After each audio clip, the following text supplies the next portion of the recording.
जय हिंद दोस्तों। आज हम 18 जनवरी 2025 न्यूज़ को सिंप्लीफाई करेंगे। वीडियो शुरू करने से पहले जो मैंने आपको कल क्वेश्चन दिए थे 17 जनवरी को, उसको डिस्कस कर लेते हैं। सबसे पहले प्रीलिम्स बेस्ड क्वेश्चन देखते हैं। ओके, क्वेश्चन 2018 का था और क्या पूछ रहा था कि पीएसएलवी, जीएसएलवी और ऑर्बिट के बारे में। ओके, सबसे पहले तो देखिए, अगर आपने ऑर्बिट का वीडियो नहीं देखा हुआ है हमारा, तो देख लीजिए। 23 अक्टूबर का वीडियो है, करंट अफेयर का ही। वहां पे हमने सारी की सारी ऑर्बिट बहुत अच्छे से डिस्कस की हुई है, मतलब एक भी टाइप हमने छोड़ी हुई नहीं है। तो do watch it please. Okay, अभी हम आंसर को डिस्कस करते हैं। ईज़ी होगा, अगर आपने वो वीडियो देखा हो तो ईज़ी होगा। फिर भी मैं आपको यहाँ पे कनेक्ट करवा के दिखाता हूँ। अभी देखो, कायदे से मैंने ये वीडियो आधा बना लिया था, बट फिर वीडियो अचानक से बंद हो गया, तो मुझे फिर से बनाना पड़ रहा है और उसमें आवाज़ भी रिकॉर्ड नहीं हुई है। ओके, सबसे पहले देख लीजिए, हम डायरेक्ट तीसरा स्टेटमेंट देखते हैं। और थर्ड स्टेटमेंट को देखते ही हमें क्या पता चल रहा है कि जीएसएलवी मैक 3 है, वो एक 4 स्टेज व्हीकल है। क्या ये 4 स्टेज है? बिल्कुल नहीं। तो इधर ये आंसर गलत हो गया। आगे हमें पढ़ना ही नहीं है स्टेटमेंट में क्या लिखा है। अगर ये इधर ही गलत होता है तो टाइम बचाना है, और जैसे ही गलत होता है तो मैं क्या करूँगा, जो भी थर्ड है उसको हटा दूँगा। ये तीसरा स्टेटमेंट जिस भी ऑप्शन में है उसको हटा दीजिए। तो डी हट गया और बी हट गया। बचा क्या हमारा? ए और सी बचा। ए और सी दोनों में 1 तो है ही, तो हम 1 को पढ़ेंगे ही नहीं, उसका मतलब वो सही है। बचा 2, 2 को देख लेते हैं। क्या लिखा हुआ है कि भई जो पीएसएलवी है उसको हम लॉन्च करते हैं ना, तो ये एक स्टैग्नेंट दिखता है हमें स्काई के अंदर। यहाँ पे देखो, permanently fixed same position in the sky, ऐसा हमें दिखता है, स्टैग्नेंट दिखता है। क्या ये सही बात है? बिल्कुल सही बात नहीं है। अगर आपने ऑर्बिट का वीडियो देखा है तो आपको पता होगा कि ये गलत बात है। क्यों? क्योंकि पीएसएलवी जो है ना, ये राउंड बना लेते हैं। पीएसएलवी अर्थ को ना ऐसे पोल्स टू पोल्स ट्रैवल करता है और ये बहुत तेज ट्रैवल करता है। अभी पोल्स टू पोल्स ट्रैवल कर रहा होगा, तो क्या पॉसिबल है कि हमें स्टैग्नेंट दिखेगा? बिल्कुल नहीं, ये मूविंग दिखेगा हमें। स्टैग्नेंट कौन देखता है? जो जियो स्टेशनरी ऑर्बिट में होता है, वो हमें स्टैग्नेंट दिखेगा। क्योंकि ये अर्थ की स्पीड और अपनी स्पीड सेम होगी, मतलब जिस स्पीड से अर्थ लेफ्ट टू राइट हो रही है, सेम टू सेम ये भी वैसे ही हो रहा होगा। तो दोनों ऑल्दो हिल दोनों रहे हैं, बट एक स्पीड से हिल रहे हैं ना, तो हमें दिखेगा कि जैसे कुछ मूवमेंट ही नहीं हो रहा है। इट जस्ट लाइक कि भाई, मैं बस में 5 की स्पीड से चल रहा हूँ, आपके बाजू की बस है वो भी 5 की स्पीड से चल रही है, तो हमें लगेगा ही नहीं ना कि दोनों मूव कर रही है, दोनों एक साथ ही चल रही हो, वैसा लगेगा कि मूव ही नहीं हो रहा है। इसीलिए जो जियो स्टेशनरी ऑर्बिट में होता है ना, वो हमें स्टैग्नेंट दिखता है, ना कि पीएसएलवी में। क्योंकि पीएसएलवी का मतलब ही क्या है? पी स्टैंड्स फॉर पोलर्स, ठीक है? तो पोल्स पे ये ट्रैवल करता है। अभी देखो, आपको ये थोड़ा-सा मैं बता देता हूँ। ये जितने भी वर्ड हैं, इसमें एक आगे का वर्ड बदलता है, बाकी पिछले के 3 वर्ड सेम रहते हैं। एसएलवी, इसमें मतलब क्या है? एसएलवी स्टैंड फॉर, यहाँ पे लिख देता हूँ मैं। SLV stand for satellite launch vehicle. LV stand for launch vehicle. अभी व्हीकल का काम क्या होता है? हमको एक जगह से दूसरी जगह पे लेके जाने का। और यहाँ पे ये व्हीकल क्या करेंगे? सैटेलाइट को एक जगह से दूसरी जगह लेके जाएंगे, मतलब कि अर्थ से स्पेस में लेके जाएंगे, दैट्स इट। और यहाँ पे बता ही रहा है ना कि सैटेलाइट को लॉन्च करना है, वैसा व्हीकल। ओके, अब ये व्हीकल की अलग-अलग टाइप हो सकती है। ये भी पोल्स से अगर लॉन्च कर रहा है तो उसका बोलेंगे हम पोलर सैटेलाइट लॉन्च व्हीकल, मतलब ये पोल्स टू पोल्स ट्रैवल करने वाला है। फिर G stand for Jio stationery या फिर जियो सिंक्रोनस। ओके, ये सब टाइप है, मैंने वीडियो में बता के रखी है, वही देख लेना। मैं यहाँ पे बता नहीं सकता हूँ क्योंकि बहुत बड़ा वीडियो हो जाएगा वरना। फिर एक और टाइप होती है एसएसएलवी, मतलब स्मॉल सैटेलाइट लॉन्च व्हीकल, छोटी-छोटी सैटेलाइट अगर लॉन्च करनी है। अभी ओके, तो देखो आंसर पे वापस आ जाते हैं। पीएसएलवी का इधर ही हमारा स्टेटमेंट गलत हो जाता है क्योंकि ये फिक्स नहीं है, ठीक है? पोल्स पे घूमता है। तो अगेन दूसरा गलत, तो हमारा आंसर क्या होगा? ओनली 1। क्या मुझे 1 पढ़ने की ज़रूरत है? ज़रूरत ही नहीं है। हमने दोनों में आधा ही पढ़ के स्टेटमेंट मार्क कर लिया क्योंकि पूरे की ज़रूरत ही नहीं है। इसको बोलते हैं टाइम बचाना, और उधर प्रीलिम्स में यही काम आता है क्योंकि बहुत सारे ऐसे क्वेश्चन होंगे जो ईज़ी होंगे, बट आपको सोचना पड़ेगा। तो जहाँ पे नहीं सोचना पड़ रहा है ना, उसको जल्दी से करो और आगे बढ़ो। अभी देखो, यहाँ पे हम जो सैटेलाइट लॉन्च व्हीकल है उसको देख लेते हैं। पीएसएलवी जो होता है उसमें जो स्टेजेस हैं वो कैसे बटे हुए हैं, तो सॉलिड, लिक्विड, सॉलिड, लिक्विड। सबसे नीचे जो होता है ना वो हमेशा सॉलिड होता है, क्योंकि सॉलिड होता है वो डेंस होता है, ठीक है? और हमें शुरुआती फेज में जो रॉकेट चाहिए उसमें तो बहुत पावर। ये लॉन्च व्हीकल क्या है? ये सारे के सारे रॉकेट है, हाँ? हमने देखे हुए ना रॉकेट, तुरंत वो आसमान में किसी को भी लेके जाना है स्पेस में तो क्या लेके जाएगा? रॉकेट ही लेके जाएगा। और इस रॉकेट के ऊपर जो होगा ना, वो हमारा सैटेलाइट होगा, दैट्स इट। अभी रॉकेट को जाना है तो शुरुआत में तो बहुत पावर चाहिए, और जो जितना डेंस है उतना ज़्यादा पावरफुल है। इसीलिए जो सबसे नीचे वाला जो लेयर होता है, स्टेज होता है, उसमें को हम सॉलिड फ्यूल से भरते हैं। इसीलिए हमेशा कोई भी आपको व्हीकल दिखे, जो सबसे आखिरी वाला स्टेज होगा या फिर पहला स्टेज होगा, वो हमेशा सॉलिड होगा, ठीक है? फिर उसके ऊपर का स्टेज पीएसएलवी में क्या है, तो लिक्विड है, उसके ऊपर सॉलिड और इसके ऊपर फिर से लिक्विड, मतलब सॉलिड लिक्विड। फिर जीएसएलवी में आते हैं तो सॉलिड, लिक्विड और गैसियस या फिर क्रायोजेनिक, ठीक है? You will say cryogenic. फिर एसएसएलवी में आते हैं तो उसके भाई सारे के सारे सॉलिड है, ठीक है? अभी देखो ये मैं क्यों बता रहा हूँ, ये तो इतना है और भी हमें ज़रूरत पड़ेगा, इसीलिए मैं बोल रहा हूँ ये वीडियो देख लेना काम का है। क्योंकि यूपीएससी हर साल थीम रिपीट करता है जो पहले पूछा गया है। ये 2018 में पूछा गया था, पॉसिबल है इस बार फिर से पूछेगा। क्यों पूछेगा? क्योंकि हमने नए टाइप का एक व्हीकल लॉन्च किया है, एनजीएलवी, न्यू जनरेशन लॉन्च व्हीकल। इसमें फ़र्क क्या होगा? ये भी थ्री स्टेज ही है, ठीक है? थ्री स्टेज ही है, बट इसमें बूस्टर्स लगे हुए हैं। और ये बूस्टर से वो क्या काम करेंगे भाई? बूस्टर क्या होता है? ये रॉकेट होता है, रॉकेट के बाजू में से छोटे-छोटे लगे होते हैं ना, आपने अगर रॉकेट देखा हो तो। उसको ज़्यादा थ्रस्ट प्रोवाइड करता है, ज़्यादा पावर। अभी वैसे ही ये बूस्टर में जो फ्यूल होगा वो होगा केरोसिन और ऑक्सीडाइज़र होगा, वो होगा लिक्विड ऑक्सीजन, ओके? तो पॉसिबल है इस साल पूछ ले। चलिए, अभी आगे बढ़ते हैं। प्रीलिम्स वाला क्वेश्चन हो गया और हमने आपको थोड़ी बहुत इन्फो भी बता दी एक्स्ट्रा।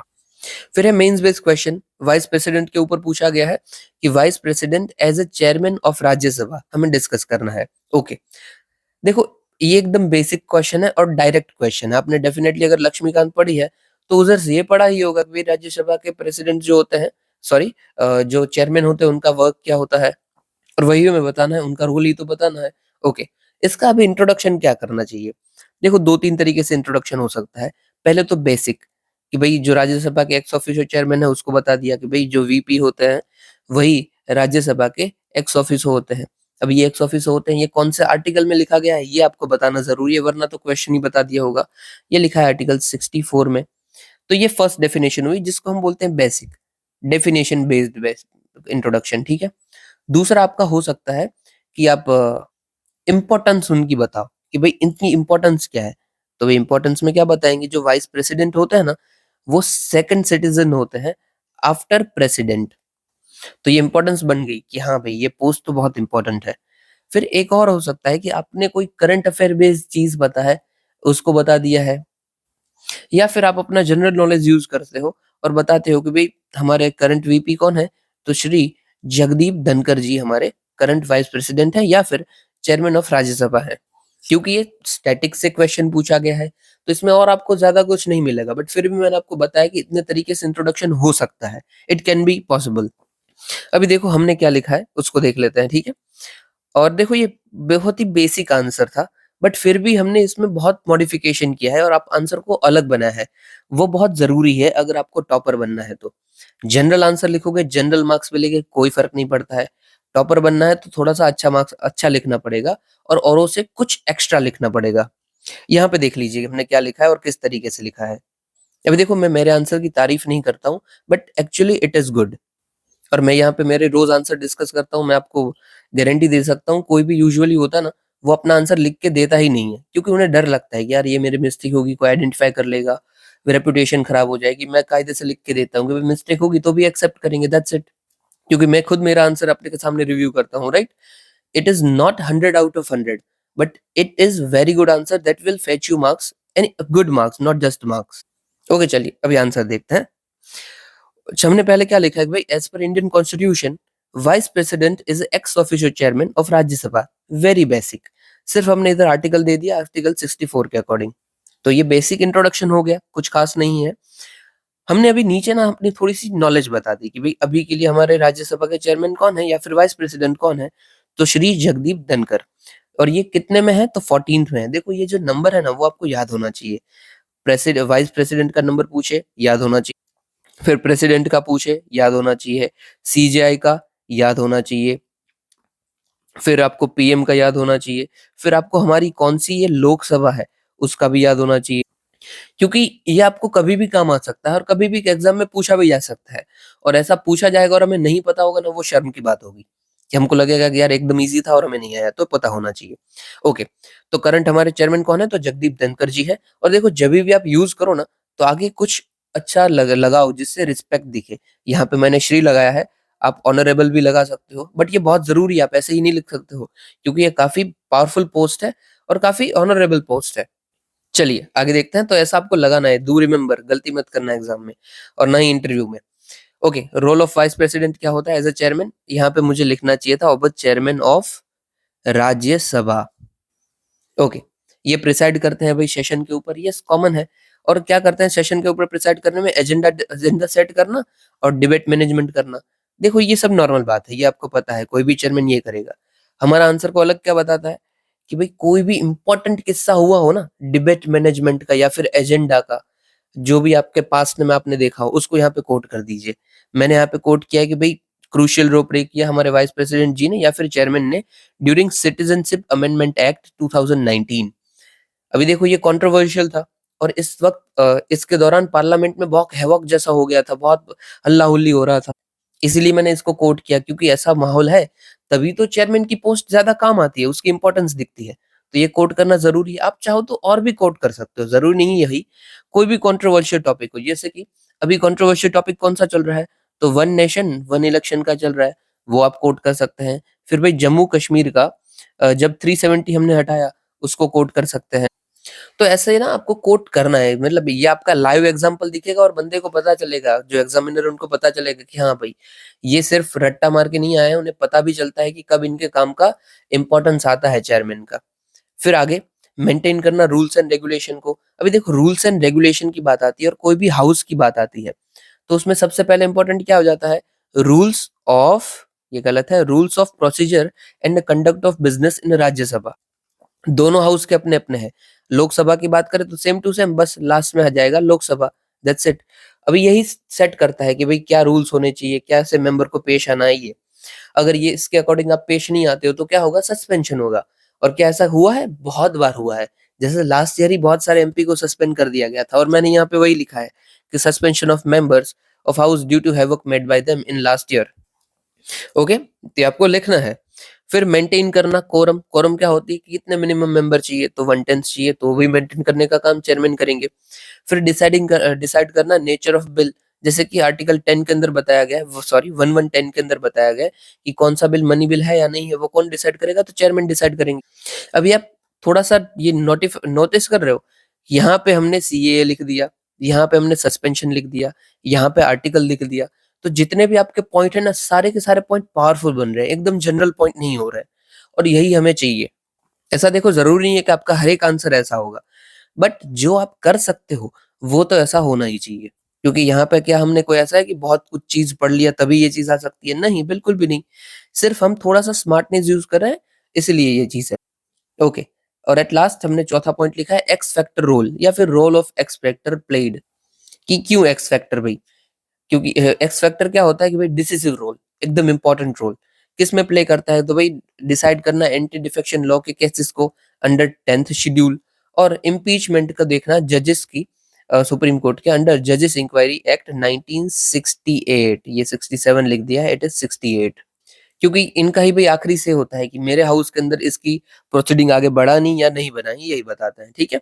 और एट लास्ट कंक्लूजन कैसे? इजी में समराइज कर दिया कि भाई हाँ, इसीलिए क्रूशियल रोल प्ले करते हैं to maintain consistency of parliament house. Okay, ये हमारा आंसर हो गया, एकदम इजी आंसर। और मैं एक्सपेक्ट करता हूँ कि अगर मैं बता रहा हूँ तो आप भी धीरे धीरे सीखें और इस टाइप से लिखने की कोशिश करें। और देखो सबसे सबसे अट्रैक्टिव और मार्क्स फेचिंग वे क्या होती है बताए? कि आप पॉइंट के अंदर पॉइंट लिखो। तो जिधर भी पॉसिबल हो ना, तो पॉइंट के अंदर पॉइंट लिखने हैं। और देखो कायदे से मैं अगर चाहता तो इसी को 2 पॉइंट में लिख सकता था कि भाई रोल क्या है, भाई एंटी डिफेक्शन लॉ को देख सकते हैं, ये एक पॉइंट हो गया हमारा। दूसरा जजेस को देखते हैं कि उनको इम्पीच करना या नहीं करना। ये अलग-अलग पॉइंट में लिख सकता था। बट उससे अच्छा इन दोनों को मैंने एक ही पॉइंट में डाल दिया, ऊपर लिख दिया X factor role played by this और दैट। तो ये ज़्यादा अच्छा लगेगा कि बंदे को पॉइंट के अंदर भी पॉइंट पता है। और जहाँ पे ऐसा हो पॉइंट कम है, वहाँ पे आप अलग-अलग लिख दीजिए, क्या फ़र्क पड़ता है? और यहाँ पे कंक्लूजन में तो कुछ था ही नहीं। ऐसे आंसर्स में कंक्लूजन को ज़्यादा खींचना नहीं होता है, समराइज़ ही करना होता है। इतना भी आप लिख दो ना कि thus vice president play very crucial role, important role, तो भी चल जाता है। ओके, चलिए अभी हम न्यूज़ को कवर करते हैं। यार काफ़ी बड़ा डिस्कशन हो गया, इतना भी ज़रूरी नहीं था आज इतना। Lokpal India celebrates first foundation day on 16th of January. Okay, सबसे पहले तो एस्टैब्लिशमेंट कब हुआ था? तो भाई 2014 में हुआ था लोकपाल ऑफ दिस डे, ठीक है। लाया गया था कौन से एक्ट के थ्रू किया गया था? तो लोकपाल एंड लोकायुक्ता एक्ट 2013। अभी देखो आपका काम क्या है? अब ये न्यूज़ में है ना, तो आप अपनी लक्ष्मीकांत खोलना और आज ही के आज लोकपाल और लोकायुक्ता वाला जो चैप्टर है वो पढ़ लेना। और ये किसी एक्ट के थ्रू लाया गया है, तो उसका मतलब ये कौन-सी बॉडी है? इट इज़ स्टैट्यूटरी बॉडी, ठीक है? क्या ये कॉन्स्टिट्यूशनल बॉडी है? नहीं है, क्योंकि एक्ट के थ्रू लाया गया है। अगर एक्ट के थ्रू मतलब कॉन्स्टिट्यूशन बॉडी होती तो उसका एक आर्टिकल होता कि भई लोकपाल इस आर्टिकल के अंदर बताया गया है। इसका ओरिजिन हमें कहाँ पे देखने को मिलता है, तो भई एडमिनिस्ट्रेटिव रिफॉर्म कमीशन की जो रिपोर्ट आई थी, उन्होंने इसकी बात की गई थी भई लोकपाल होना चाहिए ये वो, ठीक है? और फिर ग्लोबल लेवल पे हम देखें तो लोकपाल को कौन शुरू किया था? लोकपाल का हमारे यहाँ पे लोकपाल नाम है। बाहर के देशों में क्या नाम है? तो ऑम्बड्समैन नाम है। ये शुरू कहाँ पे हुआ था? तो स्वीडन में शुरू हुआ था, फिर धीरे-धीरे सब जगह फैला। तो ये एक स्कैंडिनेवियन कॉन्सेप्ट है। उधर की जो कंट्रीज़ है उसको हम स्कैंडिनेवियन बोलते हैं, तो ये उधर का कॉन्सेप्ट है। अभी भी लोकपाल की अपॉइंटमेंट कौन करते हैं? तो अभी प्रेसिडेंट करते हैं। ये अकेले होते हैं क्या? नहीं, अकेले नहीं होते हैं। इसके साथ अप टू 8 मेंबर्स होते हैं, मतलब मैक्सिमम 8 मेंबर हो सकते हैं। और ये जो 8 मेंबर हैं, उसमें 50% जितने जुडिशियल होने चाहिए, 50% जितने एसटी, एससी, ओबीसी माइनॉरिटीज़ और वुमेन होनी चाहिए, ठीक है? और किनको अपॉइंट करेंगे? या तो कोई एमिनेंट पर्सन है या फिर कोई सीजेआई है, सुप्रीम कोर्ट का जज है, तो उनको अपॉइंट कर सकते हैं। सिलेक्शन कमेटी में कौन होता है? मतलब प्रेसिडेंट अपॉइंट किसको करेंगे? तो प्रेसिडेंट को कायदे से बताया जाएगा एक कमेटी के दौरान कि भाई इन-इन लोगों में से अपॉइंट कर दीजिए, इनको अपॉइंट कीजिए। वो सिलेक्शन कौन करेगा? तो वही पीएम होंगे। पीएम के साथ लोकसभा के स्पीकर, उसके साथ लीडर ऑफ अपोजिशन, उनके साथ सीजेआई या फिर जज सुप्रीम कोर्ट के द्वारा नियुक्त किया गया और एक इमिनेंट ज्यूरिस्ट। मतलब टोटल कितने लॉ मेंबर हैं? 1, 2, 3, 4, 5। ये बहुत इंपॉर्टेंट है, क्वेश्चन पूछा जाएगा तो इससे ही नहीं बट इससे पूछा जा सकता है। इनका टेन्यूर क्या होता है? या तो 5 साल तक रहे या फिर जब तक इसके 70 इयर्स नहीं हो जाते हैं, तब तक रहे। लोकपाल कवर करते हैं प्राइम मिनिस्टर की ऑफिस को भी, MP, MLA, ABCD officers rank और ऐसे ऑफिशियल जो कि सेंट्रल गवर्नमेंट फंडेड एंटिटीज के अंदर काम करते हैं, ठीक है? साथ ही साथ अगर सेंट्रल विजिलेंस कमीशन या फिर व्हिसल ब्लोवर उन्हें कोई केस प्रोवाइड करता है, तो उनको भी ये करना होता है। मतलब उनको भी ये इन्वेस्टिगेट करेंगे। इनका प्रोसिक्यूशन विंग कौन-सा होता है? तो Lokpal can set up its own prosecution wing. फिर टाइमलाइन क्या होती है इनकी भाई इंक्वायरी की? तो पहले 90 डेज़ में इनको इंक्वायरी कर लेनी है और जो इन्वेस्टिगेशन होता है, वो 6 महीने तक करना है, जो कि एक्सटेंड भी हो सकता है। बट फिर भी दिक्कत क्या है लोकपाल के अंदर? तो सबसे पहले तो 7 साल की लिमिट है कि कोई भी क्राइम हुआ है, उसको 7 इयर्स हो चुका है, तो उसके बाद आप कंप्लेन नहीं कर सकते हो। फिर अपॉइंटमेंट करने में ही डिले होती है। बहुत सारे स्टेट लोकायुक्त का अपॉइंटमेंट टाइमली नहीं करते हैं या फिर कोई करने करने ही नहीं रेडी होते हैं। फिर 90% ऑफ जितनी कंप्लेंट्स है वो ऐसे ही रिजेक्ट हो जाती हैं, क्योंकि वो एक करेक्ट फॉर्मेट में नहीं होती है। कितनी बकवास बात है। ओके, हम अभी पीछे देख लेते हैं, मैंने दूर उधर भी डाला हुआ है, जो इम्पोर्टेंट है वो दे रह ना जाए। तो देखो ये एक स्टैट्यूटरी बॉडी है, देख लिया हमने। लोकपाल जो होता है वो सेंटर के अंदर होता है, लोकायुक्ता जो होता है वो स्टेट के अंदर होता है। मेनली दोनों का काम क्या है? तो भाई करप्शन को रोकने का काम है, ठीक है? इसको लाया कब गया था? तो भाई अन्ना हज़ारे आपको पता है वो सब प्रोटेस्ट कर रहे थे, उसी के बाद इनको लाया गया था, ठीक है? कोशिश बहुत साल की बट लाया फिर ही गया। मल्टी मेंबर बॉडी है, हमने देख लिया 8 8 लोगों की होती है, ठीक है? अप टू 8 मेंबर इसके फॉर्मर सीजेआईएफ हो सकते हैं, इमिनेंट ज्यूरिस्ट कोई भी हो सकता है। इमिनेंट ज्यूरिस्ट में अगर नॉन जुडिशियल है, इमिनेंट ज्यूरिस्ट है, तो क्या होना चाहिए? तो 25 साल का उन्हें एक्सपीरियंस है, कोई एक फील्ड के अंदर जो कि एंटी करप्शन के साथ जुड़ी हुई हो या फिर पब्लिक एडमिनिस्ट्रेशन के साथ, vigilance, finance, insurance, banking management के साथ हो, तो ही करेंगे। फिर वे जुरिडिक्शन किसको होता है? तो देख लिया एमपी, एमएलए, एबीसीडी ऑफिसर्स हैं या फिर कोई फंडेड है फुल्ली और पार्शियली गवर्नमेंट गवर्नमेंट के द्वारा चलती हुई इंस्टीट्यूशन, तो वो भी आता है। बट कौन नहीं आता है? तो institution aided by government are excluded. मतलब कोई एड से चल रही है तो वो एक्सक्लूड होगी। एग्जाम में पूछा जाएगा ना, तो यही पॉइंट से क्वेश्चन बनेगा और उधर हमें नहीं आएगा, यकीन मानिए। उधर हमें लगा कि हाँ भाई ये भी तो होगा। ओके, फिर अब अपॉइंट कौन करता है? लोकपाल को प्रेसिडेंट करता है, जबकि लोकायुक्ता तो गवर्नर करता है। सिलेक्शन कमेटी में वो हमने देख लिया। और जो इनकी सिलेक्शन कमेटी होती है उसमें कौन होता है भाई? हमने जैसे देखा ना 5 लोग थे, उसमें से 5 में कौन थे? तो इमिनेंट ज्यूरिस्ट थे। अभी इमिनेंट ज्यूरिस्ट कौन होंगे? इनको भी तो सेट करना पड़ेगा ना कि किसको भी इमिनेंट ज्यूरिस्ट बनाना। तो जो आगे के 4 लोग हैं ना, मतलब ये जो PM, speaker, leader of opposition और सीजेआई, यही 4 मिलके डिसाइड करेंगे कि हमें किस इमिनेंट ज्यूरिस्ट को 5वां मेंबर बनाना है और वही 5वां मेंबर बनेगा और फिर ही वो 5 मेंबर मिलके रिकमेंड करेंगे प्रेसिडेंट को कि भाई इसको बनाइए आप। ठीक है? तो इमिनेंट ज्यूरिस्ट को भी प्रेसिडेंट डिसाइड करेंगे, जो 4 लोग बोलेंगे, फिर ये पाँचों मिलके जो लोकपाल को अपॉइंट करना होगा उसको बोलेंगे, ओके। फिर भी जो सिलेक्शन कमेटी होती है उसकी भी हेल्प के लिए सर्च कमेटी होती है। और सर्च कमेटी में कौन होता है, तो जितने मेंबर हो उसमें 50% जितने अपने women, ST, SC, OBC, minorities से होने चाहिए। इनका टेन्योर क्या होता है, 5 साल, 70 साल, ये हमने देख लिया। सैलरी एंड अलाउंसेस होते हैं वो इक्विवेलेंट टू सीजीआई होता है, और मेंबर ऑफ सुप्रीम कोर्ट जज होते हैं। उसका मतलब क्या है कि सीजीआई का, सुप्रीम कोर्ट के जज का और लोकपाल का एक ही सैलरी होता है, ठीक है। ओके, आगे देखते हैं। ये अगर रेजिग्नेशन दे तो किसको देंगे, तो प्रेसिडेंट को देंगे। ओके, अभी ना नीचे का आप पढ़ लेना, वैसे मैंने कायदे से आपको पूरा बता ही दिया, पढ़ने का मौका नहीं दिया, बट ये नीचे आप देख लेना। शुरू कब हुआ था, तो स्वीडन में हुआ था। वो आपको लक्ष्मीकांत से पढ़ लेना, बट एक्चुअली वैसे मैंने बता दिया, अभी तो कुछ खास पढ़ने को बचा नहीं है भाई। और ये क्यों इंपॉर्टेंट है भाई, क्यों मैंने इतना बताया गला फाड़ फाड़ के, क्योंकि ऑलरेडी 2013 में क्वेश्चन पूछा गया था, और अभी ये न्यूज में है फिर से, तो पॉसिबल है कि पीवाईक्यू रिपीट होंगे, जो कि होता है, तो फिर से ये लोग पूछ ले, ठीक है, because it is part of PYQ. दूसरी कौन सी इंस्टीट्यूशन है जो लोकपाल को देखती है, तो भी benami transaction act 1988, central vigilance commission, CBI, whistle blower protection act, prevention of corruption act and right to information act. ये भी मैंने काफी बड़ा बता दिया, टाइम ले लिया, बट ठीक है, इट्स फाइन। ओके, अभी इसको देख लीजिए, नेशनल ब्रॉडबैंड मिशन। ओके, ये किसकी बात कर रहा है, ब्रॉडबैंड से आपको क्या लग रहा है, इंटरनेट लग रहा है, राइट, डेफिनेटली। तो इसका काम क्या होता है नेशनल ब्रॉडबैंड कमीशन का, सॉरी, नेशनल ब्रॉडबैंड मिशन का, तो enhance telecom accessibility, security and empowerment across India. दूसरा हमने क्या लॉन्च किया है, तो संचार साथी मोबाइल ऐप भी लॉन्च किया है, जिसका भी क्या काम है, तो सेम काम है। ये पहले 2.1 आ गया था, जो कि इसी के बारे में टेलीकॉम टावर को बढ़ाने की बात किया था कि भाई अप टू 8.17 लाख हमें करना है, और सब्सक्राइबर का बेस पहुंचाना है 941 मिलियन। अभी इसका क्या एम है भाई, डिजिटल डिवाइड को कम करना है, अफोर्डेबल बनाना है, इंफ्रास्ट्रक्चर को ग्रोथ करना है, एक्सेट्रा एक्सेट्रा। ओके, इसमें हम क्या इन्विजन कर रहे हैं, तो भाई एक ऑप्टिकल फाइबर केबल को बढ़ाएंगे। हमारा अभी के लिए 270 तक बढ़ाएंगे बाय 2013, और 95% ऑफ टाइम अब फॉर अराउंड 50,000। ये इग्नोर कीजिए, ये काम का नहीं है, ठीक है। सिर्फ ये ऑप्टिकल फाइबर केबल को बढ़ाएंगे, वो याद रखिए। फिर ब्रॉडबैंड करना है हमें, 90% ऑफ एंकर इंस्टीट्यूशंस को फिक्स करना है ब्रॉडबैंड डाउनलोड स्पीड 100 Mbps की, रोल आउट करना है 5G नेटवर्क्स को, और 6G फ्यूचर के लिए रेडी करना है। और ऑप्टिकल ग्राउंड फाइबर, हाँ हाँ, ऑप्टिकल ग्राउंड वायर, उसको यूज करना है, ताकि डिजास्टर के टाइम पे ये टूटे फूटे नहीं और कनेक्टिविटी बनी रहे। क्योंकि होता क्या है, आपका जो मतलब खंबे से बने हुए होता है ना, वो कोई इमरजेंसी आती है ना, टूट फूट जाते हैं।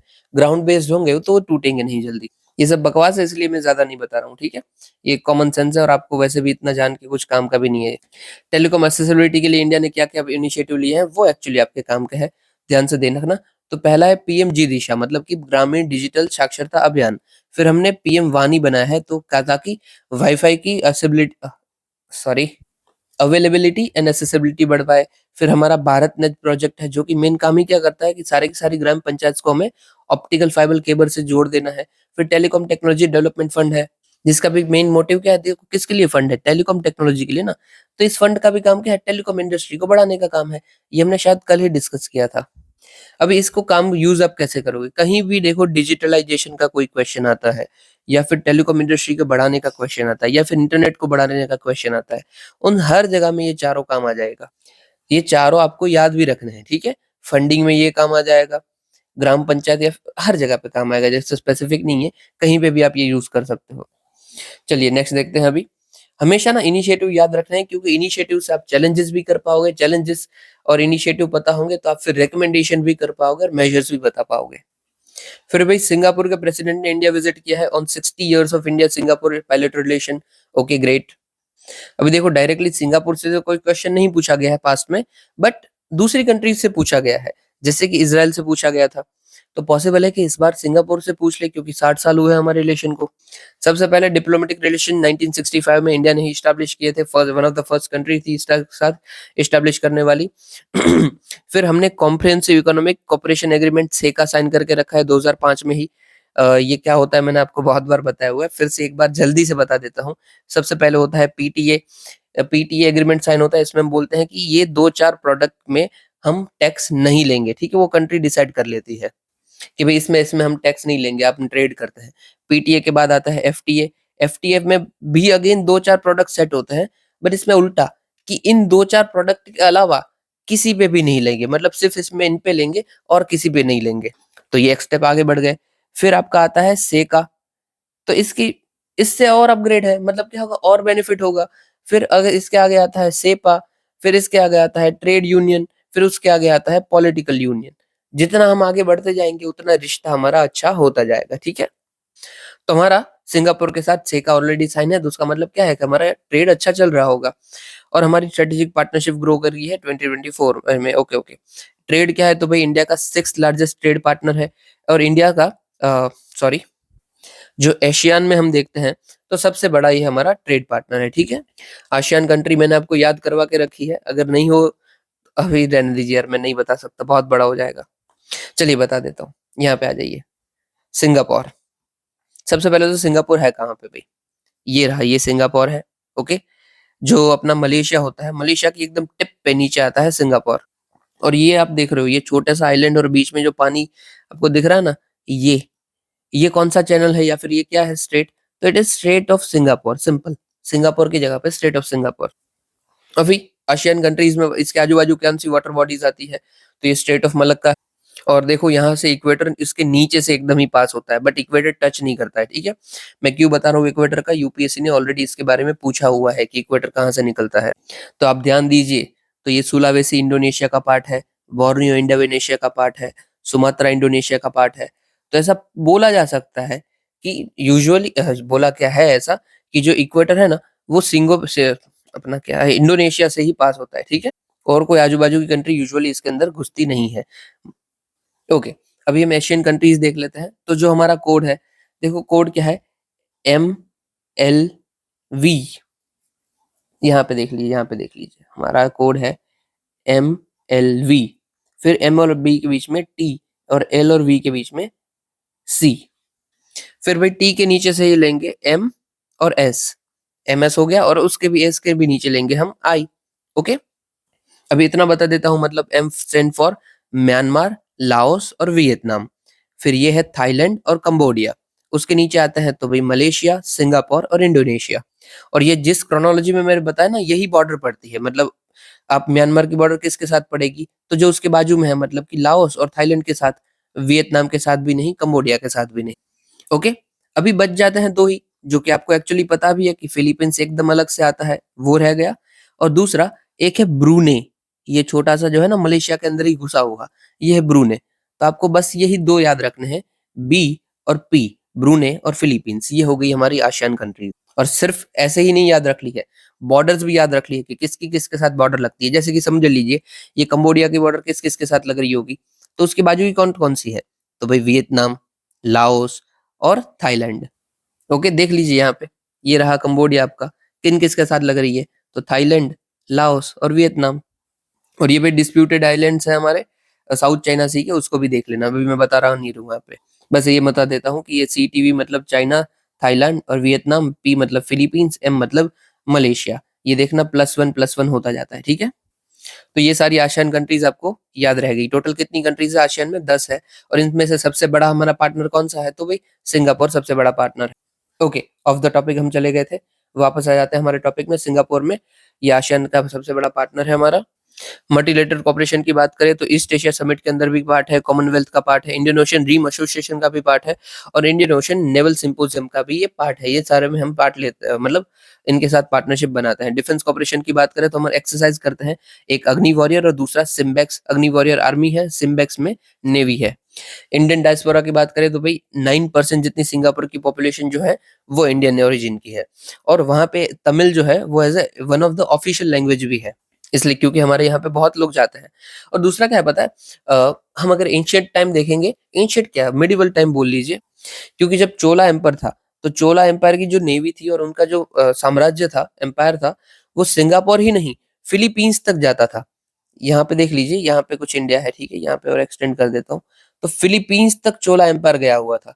तो अगर फिलीपींस तक गया तो कुछ तो उधर जाके किया होगा ना, इसीलिए अभी भी उधर जो लैंग्वेज बोली जाती है, उधर बहुत सारे एरिया में हमें तमिल लैंग्वेज देखने को मिलती है और उधर मंदिर भी देखने को मिलते हैं बहुत सारे।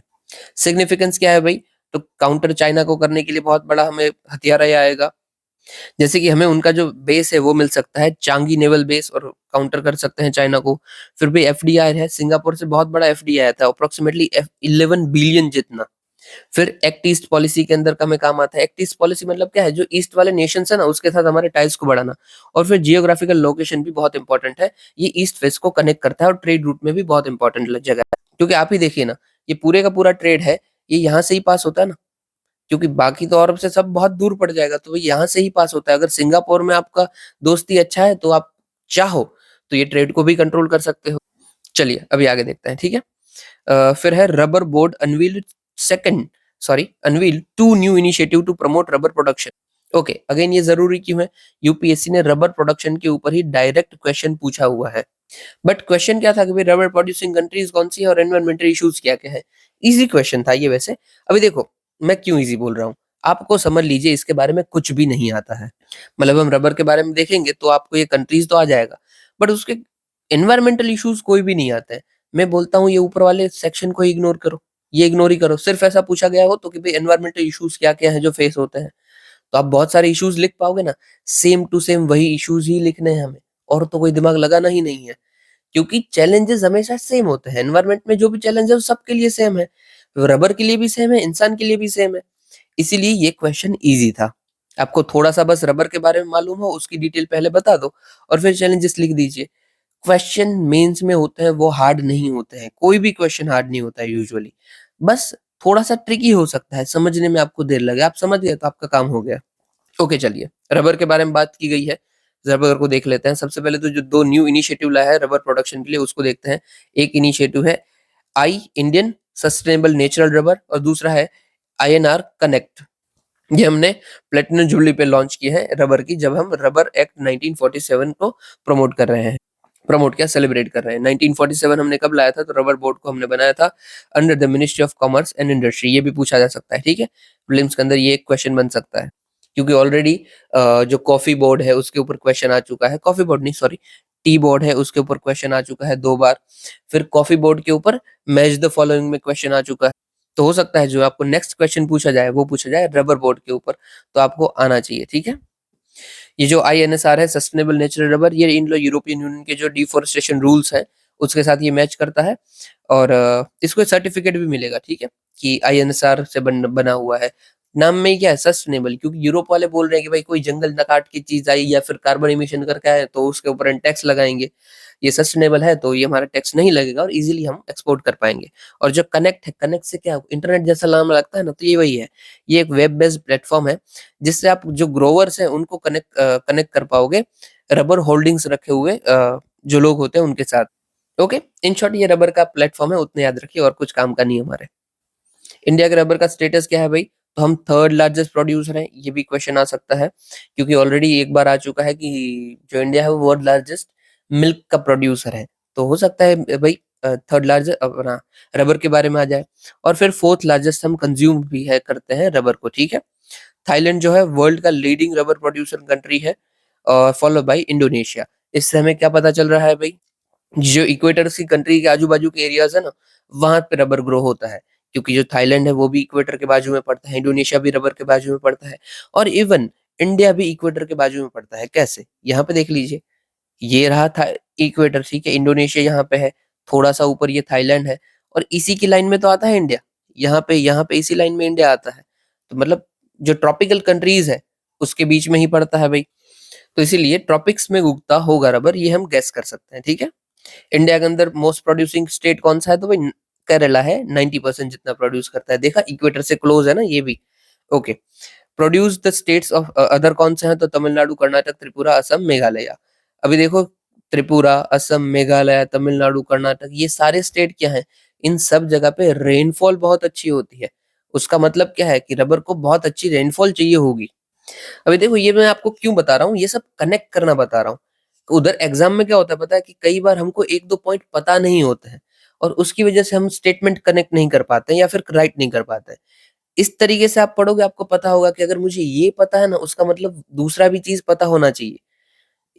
आपको रेनफॉल पढ़ने की जरूरत नहीं है, आप स्टेट के अकॉर्डिंग भी आइडेंटिफाई कर सकते हो कि यहाँ पे रेनफॉल ऐसी होगी, उसका मतलब ये क्रॉप को भी इतनी रेनफॉल चाहिए होगी। अभी मैं इसी का एग्जांपल देते हुए दूसरा बोलूं, कि कोई क्रॉप है जो कि राजस्थान में बहुत अच्छी ग्रो कर रही है, तो उसका मतलब क्या है कि ये क्रॉप कैसी होगी, जिसको रेनफॉल कम चाहिए होगी, जिसको सनलाइट ज्यादा चाहिए होगी। जिसका जो एवरेज टेम्परेचर होगा वो भी ज़्यादा वेरी कर रहा होगा या फिर ज़्यादा होगा। ऐसे हमें कनेक्ट करना है क्योंकि हर एक का अलग-अलग थोड़ी ना हम याद रख सकते हैं। ओके, की चैलेंजेस क्या-क्या हैं? तो भई 20 टू 25% इन रबर प्रोडक्शन है वो अनटैप रह जाता है, मतलब और उगा सकते हैं पर हम नहीं उगा पा रहे। क्लाइमेट में वेरिएशंस देखने को मिलता है, टॉरेंशियल रेन कई बार बहुत ज़्यादा बारिश हो गई, कई बार नहीं हुई बारिश। और दूसरा कंसर्न है यूरोपियन यूनियन का जो डिफॉरेस्टेशन रूल्स आए हैं, उसके भी। उसी के लिए तो हम ये लेके आए हैं सस्टेनेबल नेचुरल रबर। ओके, अभी रबर प्रोडक्शन को देख लेते हैं, सॉरी रबर क्रॉप को देख लेते हैं। तो भाई रबर ट्री से आता है डेफिनिटली। ये नेटिव कहाँ का है? तो अमेज़न रिवर बेसिन का नेटिव है। अगेन अमेज़न रिवर बेसिन, उसका मतलब क्या है कि पानी ज़्यादा चाहिए होता है। देखो ये इंट्रोड्यूस्ड है ट्रॉपिकल एशिया और अफ्रीका बाय ब्रिटिश ने इसको इंट्रोड्यूस किया था। Rubber obtained from latex from the tree. अब ये लेटेक्स फॉर्म बोला, ये लेटेक्स जैसा फॉर्म होता है, उसका मतलब क्या है?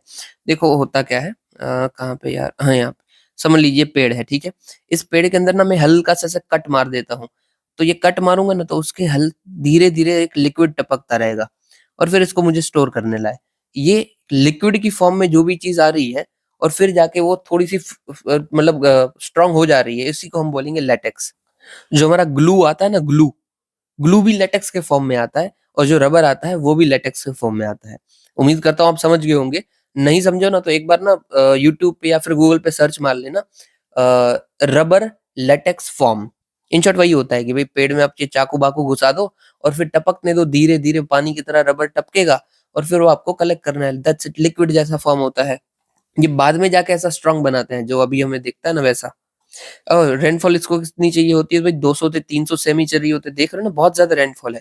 टेम्परेचर कितना है तो 25 टू 34 जितना चाहिए होता है और 80% जितनी रिलेटिव ह्यूमिडिटी चाहिए होती है। अगेन देखो मैंने स्टेट से आपको कनेक्ट करवाया, ये केरला, तमिलनाडु, कर्नाटक, यहाँ सब जो जगह है ह्यूमिडिटी बहुत होती है। इसीलिए देखो ह्यूमिडिटी भी ज़्यादा है और जो टेम्परेचर रेंज है वो भी देखो यहाँ पे इतनी होती है। तो सेम है ना, मुझे सिर्फ स्टेट याद करना है और उस स्टेट से ही मैंने पूरा का पूरा रबर का वो देख लिया कि उसके कैरेक्टरिस्टिक क्या होने चाहिए, इसको क्या पसंद होना चाहिए। सॉइल इसको कौन-सी चाहिए तो डीप और लेटराइट फर्टाइल सॉइल चाहिए, डेफिशिएंट होनी चाहिए फास्फोरस में। और वैसे भी जितनी भी हमारी सॉइल है ना, शायद जब तक मुझे याद है ना वो ज़्यादातर पोटेशियम में डेफिशिएंट होती है या फिर फास्फोरस में, रहने दीजिए यार। मैं कुछ मिक्स कर रहा हूँ, याद मत करिए। अदर इनिशिएटिव कौन सा है रबर के भाई? नेशनल रबर पॉलिसी 2019 और national rubber sector scheme, Indian national rubber operation for assisted development project. Okay, काफ़ी है चलिए। आपको इतना याद नहीं रखना है, 2 ही याद रखिए। एक ही याद रखिए नेशनल रबर पॉलिसी, वो भी काफ़ी रहेगा। बाकी आप जनरल लिख सकते हो कि भई ऑर्गेनिक फार्मिंग, कि भई नेशनल एग्रीकल्चर मिशन, दूसरे सब क्रॉप में आ जाता है, वो भी इधर आ जाएगा। एक अलग से पॉलिसी काफ़ी है। फिर देखो यहाँ पे आ जाइए, थोड़ा-सा भी जल्दी चलेंगे भई। Yala glacier in Himalaya projected to vanish by 2040। Okay, सबसे पहले तो ये ओनली ग्लेशियर है हिमालयाज़ का, जो कि ग्लोबल ग्लेशियर कैज़ुअलिटी लिस्ट के अंदर आता है। नाम से ही पता चल रहा है ना, कैज़ुअलिटी लिस्ट मतलब रिस्क वाले लिस्ट। तो भई हिमालयाज़ में जितने भी ग्लेशियर है उसमें थोड़ा-सा रिस्क में कौन है? तो यार वैसे तो बहुत सारे होंगे, बट ये याला ग्लेशियर है वो रिस्क वाला है, कैज़ुअलिटी वाला है। क्योंकि हमने देखा है कि 1974 से लेकर 2021 तक इसका 36% जितना एरिया खत्म हो चुका है। मतलब ये बहुत होता है, इतना ये खत्म हो चुका है। मतलब पहले 100% था, अभी 64% ही बचा है। और जो ये हिमालय के ग्लेशियर्स हैं, ये क्या है? ये क्रायोस्फीयर का पार्ट है। क्रायोस्फीयर क्या होता है? जो भी बर्फ वाली जगह है, जो फ्रीज़ हुई जगह है पूरे हमारे अर्थ पे, वो सारी की सारी हमारी क्रायोस्फीयर है, ओके? और इसी के चलते हमने कैजुअलिटी लिस्ट प्रोजेक्ट बनाया था कि भाई हम सब आइडेंटिफाई करेंगे कौन से ग्लेशियर्स जो है वो इम्पोर्टेंट है और कौन सी जगह ऐसी है जिसको नुकसान हो रहा है, ठीक है? ओके, ग्लेशियर रिट्रीट को देख लेते हैं। ग्लेशियर रिट्रीट का मतलब क्या होता है? तो process in which glacier shrink in their size mass due to melting, evaporation और अदर कॉजेस। मतलब इन शॉर्ट ग्लेशियर खत्म हो रहे हैं, धीरे-धीरे वो पिघल रहे हैं या फिर कम होते जा रहे हैं। ऑलरेडी कौन से ग्लेशियर्स जा चुके हैं? जैसे कि पीको हम्बोल्ट जा चुका है, ये लास्ट ईयर ही गया है 2024। हाँ, ये लिखा हुआ है पीको 2024। अभी देखो ये न्यूज़ में था ना, ये हम्बोल्ट ग्लेशियर 2024 में, इसलिए 2024 में वेनेजुएला के ऊपर क्वेश्चन आया था। लोग एक्सपेक्ट कर रहे थे कि उसके ग्लेशियर के ऊपर आएगा और भई यूपीएससी ने पूछ लिया वेनेजुएला स्टेट के ऊपर ही डायरेक्ट। फिर 23 में सेरेन ग्लेशियर वैनिश हो चुका है। अभी अगेन देखो यूपीएससी ने इसके भी ऊपर क्वेश्चन पूछा था। कैसे पूछा था? डायरेक्टली नहीं था, इनडायरेक्ट था, काफ़ी इनडायरेक्ट था कि फ्रांस की माउंटेन रेंज है, उसको पूछ लिया था। कौन सी माउंटेन रेंज की मैं बात कर रहा हूँ? वोज़ेस माउंटेन रेंज। ये पूछ लिया था मैच द फॉलोइंग में। तो आपको पता चलता है कि किसी न्यूज़ से किस तरीके से कनेक्शन बैठ सकते हैं। आप अगर थोड़ा-सा ध्यान से न्यूज़ पढ़ रहे हो और फिर आपने पेपर भी ध्यान से देखा है तो आपको पता चलेगा। फिर भाई दागू ग्लेशियर चाइना के अंदर हम एक्सपेक्ट कर रहे हैं कि 2030 में पूरा का पूरा वैनिश हो जाएगा। अभी देखो ग्लेशियर 2-3 बार पूछा जा चुका है, शायद 2 बार आ चुका है ऑलरेडी। मैंने आपको कल ही जो क्वेश्चन दिया था वो भी ग्लेशियर के ऊपर था, वो भी पीवाईक्यू था। तो पॉसिबल है इस बार भी ग्लेशियर पूछा जाए और फिर पूछेंगे क्या बताइए? सिर्फ मैच द फॉलोइंग, ये ग्लेशियर, ये उसकी कंट्री, दैट्स इट। ओके, आगे देखते हैं इम्पैक्ट क्या हो सकते हैं ग्लेशियर या फिर क्रायोस्फीयर के मेल्ट के। इकोसिस्टम पूरी की पूरी खत्म हो जाएगी क्योंकि आइस शीट्स जो होती हैं वो अप्रोक्सीमेटली 70% ऑफ वर्ल्ड का फ्रेश वाटर है और ये खत्म हो जाएगा तो ह्यूमन लाइफ डेंजर में आ जाएगी क्योंकि हिमालयाज के अंदर 240 मिलियन पीपल इसी के ऊपर डिपेंडेंट है। फिर भाई रिस्क बढ़ जाएगा ग्लोव का, glacier lake outburst flood. In short क्या होता है, ये ग्लेशियर है हमारा और ये पूरा बढ़ा हुआ है, यहाँ पे मोरेन्स होते हैं। ये मैं थोड़ा सा जल्दी बता रहा हूँ क्योंकि ऑलरेडी वीडियो काफी बड़ा गया है। मोरेन होते हैं, अभी समझ लीजिए धीरे धीरे ये पिघल रहा है तो ये मोरेन भी एक टाइम पे क्या होगा, सारे हट जाएंगे और जितना भी ग्लेशियर के अंदर पानी है ना वो सारा अचानक से बाहर आ जाएगा। इसीलिए बोलेंगे ग्लेशियर लेक, क्योंकि ये नाम ही क्या है, ग्लेशियर लेक बनी हुई है, कोई पानी वाला भरा हुआ है और ये आउटबर्स्ट हो जाती है, टूट जाती है। जैसे मैंने बोला ना कि मोरेन जो है वो टूट जाएंगे, इसलिए फ्लड जो आ जाता है इसका मतलब ये क्या है, ग्लोफ, ग्लेशियर लेक आउटबर्स्ट फ्लड। और ऐसा आया भी हुआ है जैसा कि चमोली ग्लोफ, चमोली उत्तराखंड में अंदर है। चमोली में ये ग्लोफ हुआ था हमारा, जब टाइम मुझे याद नहीं है अगेन, शायद 2021 में आया था। हटाइए, इन शॉर्ट आया था। तो भाई फ्लड्स आ सकते हैं। फिर क्लाइमेटिक फीडबैक लूप हो सकता है। अभी फीडबैक लूप क्या होता है ये मैं बता देता हूँ आपको, यहाँ पे आइए। समझ लीजिए कि मैंने अर्थ का कोई नुकसान कर दिया। एग्जाम्पल लेते हैं कि अर्थ ऑलरेडी बकवास चल रही है, थोड़ा बहुत नुकसान हो रहा है और मैंने ज्यादा पॉल्यूशन कर दिया और मेरे पॉल्यूशन में ग्रीन हाउस गैस इमिशन हुआ है, ठीक है। इस ग्रीन हाउस गैस इमिशन से क्या होगा, ग्लोबल वार्मिंग होगा, मतलब वार्मिंग बढ़ेगी, ठीक है। वार्मिंग मतलब टेम्परेचर बढ़ेगा, टेम्परेचर बढ़ेगा तो अगेन क्या होगा, ये पूरे अर्थ में इसकी इम्पैक्ट पड़ेगी ना डेफिनेटली। ऐसा तो नहीं है कि सिर्फ मेरे एरिया में पड़ेगी। टेम्परेचर बढ़ेगा तो जो मेरा क्रायोस्फीयर है, मतलब जो बर्फ वाला एरिया है, वो धीरे धीरे मेल्ट हो जाएगा, ठीक है। और ये मेल्ट होगा उसका मतलब क्या है कि जो इसका अल्बीडो होता है, अभी अल्बीडो क्या होता है, ठीक है। तो कोई भी बर्फ या कोई भी चीज है वो अपने ऊपर हीट लेती है और हीट कितना रिफ्लेक्ट कर देती है उसको हम बोलते हैं अल्बीडो, ठीक है। अगर वो 100% हीट लेती है और 100% रिफ्लेक्ट करती है तो उसका मतलब उसका अल्बीडो 100% है। वैसे ही आप खुद सोचिए किसका अल्बीडो ज्यादा होगा, जो जितना ही सफेद है उसका अल्बीडो उतना ही ज्यादा। इसलिए हम बोलते हैं ना धूप में सफेद कपड़े पहनो, क्योंकि उसका अल्बीडो ज्यादा है, वो ज्यादा रिफ्लेक्ट कर देगा। तो वैसे ही हमारा क्रायोस्फीयर है वो बर्फ का बना है, बर्फ सफेद होता है तो उसका अल्बीडो ज्यादा है और वो बर्फ मेल्ट होगा तो क्या होगा, अल्बीडो जो होगा वो कम हो जाएगा, ठीक है। अल्बीडो कम मतलब उसका मतलब क्या है कि रिफ्लेक्ट अपने लाइट को कम कर पाएगा, मतलब कि जो सन का रेडिएशन है उसको कम रिफ्लेक्ट कर पाएगा। और ये अगर रिफ्लेक्ट कम कर पाएगा, ठीक है, तो अगेन क्या होगा, टेम्परेचर राइज होगा। और अगेन टेम्परेचर राइज होगा तो क्या होगा, वार्मिंग होगी, वार्मिंग होगी तो सेम, इसको बोलते हैं फीडबैक लूप। कि वो लूप बन गया कि एक चीज खराब हुई फिर उससे दूसरी, दूसरी से तीसरी, फिर ये एकदम लूप हो गया। It's called feed back loop, ठीक है। क्या इससे क्वेश्चन आया है? अभी शायद ना, मुझे पक्का याद नहीं है, बट शायद नहीं आया है, आई डोंट रिमेम्बर, बट आ सकता है, ठीक है। समझ लेना कि फीडबैक लूप क्या है। तो भाई वही बोला गया है यहाँ पे, किधर गया, यहाँ, कि क्लाइमेट फीडबैक लूप इससे हम क्रिएट हो सकता है, ठीक है। ओके, इनिशिएटिव हमने क्या-क्या लिए इसको प्रोटेक्ट करने के लिए? तो यूएन के इनिशिएटिव है international year of glacier preservation. फिर 21 मार्च को हम world day of glacier celebrate करते हैं। आईयूसीएन ने Himalayan adaptation network by IUCN and living Himalayas initiative by world wildlife fund. India के इनिशिएटिव क्या-क्या है जो हम एक्चुअली याद रखेंगे? National mission of sustainable Himalayan ecosystem, Indian national centre for ocean information services and mission to arctic या फिर India arc 2014 and Antarctic. हटाइए, चलिए इसको ना पूरा पढ़ लेना यार, मैंने गलती की। In mission to Arctic and Antarctic या फिर इंडिया आर्क 2014। और हाँ भाई, एक बात बतानी रहेगी, ये जो मैंने फीडबैक लूप बताया, ठीक है, ये पॉसिबल है कि ये नेगेटिव भी हो और ये पॉजिटिव भी हो, ठीक है। मतलब बुरा बुरा यहाँ पे हो रहा था ना, तो इसको हम बोलेंगे नेगेटिव फीडबैक लूप। और अगर अच्छा अच्छा हो, मतलब मैंने कुछ अच्छा काम किया, उसका अगेन अच्छा इम्पैक्ट हुआ और उसका अगेन अच्छा इम्पैक्ट हुआ, मतलब पॉजिटिव चीज़ें हो रही है, तो उसको हम बोलेंगे पॉजिटिव फीडबैक लूप, ठीक है। दोनों हो सकता है। चलिए अभी हमारी लास्ट न्यूज़ बड़ी कवर करते हैं कि revised open market sale scheme. देखो नाम में ही क्या है, हमारा सेल है, ठीक है। तो इसमें क्या है भाई, ये सबसे पहले तो पॉलिसी किसने रिवाइज की है, तो ministry of consumer affair and food and public distribution ने रिवाइज की है। क्यों पब्लिक डिस्ट्रीब्यूशन है, क्योंकि यहाँ पे पीडीएस की बात चल रही है या फूड कॉरपोरेशन ऑफ इंडिया की बात चल रही है। ओके, यहाँ पे सेल में क्या दिया है भाई, फूड कॉरपोरेशन ऑफ इंडिया के पास बहुत सारे ग्रेन्स पड़े हुए होते हैं, राइट, क्योंकि जो भी कलेक्शन आता है एमएसपी से वो आखिर में कौन लेके जाता है, फूड कॉरपोरेशन ऑफ इंडिया लेके जाता है। और फिर इनके ये क्या करेंगे, बहुत एक्सेस हो गए हैं इनके पास स्टोरेज में, तो क्या करेंगे, ये बेच देंगे। कैसे बेचेंगे, सेल पे बेच देंगे। तो रिसेंटली इन्होंने सेल इशू किया है कि हम भाई राइस बेच रहे हैं अपने रिजर्व राइट्स, और 2250 पर क्विंटल पे बेचेंगे। इसमें इन्होंने 500 रुपये जितना, 550 रुपये जितना प्राइस को कट कर दिया है।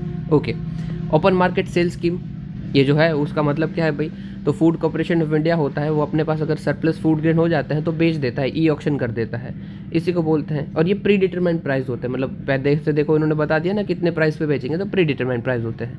इससे फ़ायदा क्या मिलेगा कि अगर इन्फ्लेशन बढ़ रहा है, समझ लीजिए राइस का बहुत ही डिमांड बढ़ रहा है और उतना सप्लाई है नहीं, तो वो हम कर पाएंगे, क्योंकि आप अचानक से सप्लाई दे दोगे तो इन्फ्लेशन कंट्रोल हो जाएगा ना, डिमांड और सप्लाई जो है वो मीट कर जाएगी। तो कंट्रोल मार्केट प्राइस और इम्प्रेशन। एलिजिबिलिटी क्या होती है, तो प्रोसेसर, आटा चक्की, flour mills, wheat product assessor आ सकता है, बट डू रिमेंबर इसके अंदर ट्रेडर एंड बल्क बायर्स कभी भी बाई नहीं कर सकते हैं। क्यों, क्योंकि अगर इनको बाई करने दिया तो ये खुद स्टोर कर लेंगे ना, उनको पता है कि डिमांड ज़्यादा है तो खुद स्टोर कर लो, और ज़्यादा भाव बढ़ेगा तब हम इसको बेचेंगे, इसलिए मैंने इनको अलाउ नहीं किया गया है। यूजुअली कौन आते हैं, तो स्टेट्स अलाउ होते हैं, और विदाउट पार्टिसिपेटिंग ऑप्शन, मतलब इनको ऑप्शन में आने का ज़रूरत नहीं है, ऐसे ही वो ले सकते हैं। तो भाई ऑप्शन है किन के लिए, तो भाई गवर्नमेंट के लिए, कॉर्पोरेशन के लिए, कोई कम्युनिटी किचन चलाता है उनके लिए भी है, and it is all about without E option. Okay, चलिए फूड कॉर्पोरेशन ऑफ इंडिया को देख लेते हैं। First of all it is statutory body, मतलब कि कोई एक्ट के थ्रू बनाई गई है। कौन सा एक्ट, तो फूड एक्ट कॉर्पोरेशन 1964। ये कौन से मिनिस्ट्री के अंदर आती है, तो ministry of consumer affair, food and public distribution. इसका ऑब्जेक्टिव क्या है, तो इफेक्टिव प्राइस सपोर्ट करना, इंटरेस्ट ऑफ फार्मर, क्योंकि फार्मर से प्रोक्योरमेंट करते हैं। फिर डिस्ट्रीब्यूशन करना फूड ग्रेन्स का, जब जरूरत पीडीएस को यही फूड ग्रेन प्रोवाइड करते हैं, ठीक है। पीडीएस मतलब जिधर सस्ते अनाज की जो दुकान होती है वो। और मेंटेन करना operational and buffer stocks, yes, ये किसके अकॉर्डिंग करते हैं, तो भाई नेशनल फूड सिक्योरिटी हमारी बनी रहे उसके अकॉर्डिंग करते हैं। ओके, चलिए अभी आगे देखते हैं। यहाँ पे फोकस कीजिए। सबसे पहले है रत्नगिरी। कोई भी न्यूज़ देख लेंगे, सारी शॉर्टी न्यूज़ बाकी है। एएसआई ने भाई फाउंड किया है ancient Buddhist artifact during Odisha's Ratnagiri. यहाँ पे हमें क्या क्या मिला है, तो भाई आर्टिफैक्ट्स में तो भाई बुद्धा का हेड मिला है, इंस्क्राइब की है, बुद्धा के रिलिक्स मिली हैं, एसेट्रा एसेट्रा। ओके, दूसरा क्या है भाई, आईएनएस रत्नागिरी में, यहाँ पे मैं बुद्धिज्म एम्पेयर, सॉरी यार, ये साइट बुद्धिज्म से कैसे लिंक करती है, तो जब एम्पायर अशोक ने यहाँ पे इन्वेजन किया था कलिंगा का, तब से यहाँ पे कुछ बुद्धिज्म के बारे में हमें चीज़ें देखने को मिलती है। अभी ये जो जगह है भाई, इनको हम मानते हैं कि ये बुद्धिस्ट लर्निंग के लिए जगह रही होगी, महायान और तंत्रयान के लिए। तंत्रयान मतलब क्या, वज्रयान। देखो बुद्धिज्म की 3 मेन ब्रांचेस है, एक है हीनयान, ठीक है, एक है महायान, और तीसरी सबसे नई है हमारी वज्रयान। वज्रयान को हम तंत्रयान भी बोलते हैं। ये जो चाइना में और उस बात जो हमें देखने को मिलती है ना, ये सारे वज्रयान वाले ही हैं, ठीक है। ये तिब्बत में उधर ज़्यादातर वज्रयान वाले हैं। और ये जो ये उड़ीसा में हमें मिली है, यहाँ से हमारा सेट ऑफ डायमंड ट्राइंगल हमें कंप्लीट होता हुआ दिखता है। क्या है ये सेट ऑफ डायमंड ट्राइंगल, तो भाई उदयगिरी, ललितगिरी और रत्नागिरी, ये तीनों जगह उड़ीसा में पड़ती है, और तीनों को अगर हम मिला दे तो ऐसा ट्राइंगल जैसा बनता है। इसी को हम बोलते हैं set of diamond triangle of Buddhist centre in Orissa.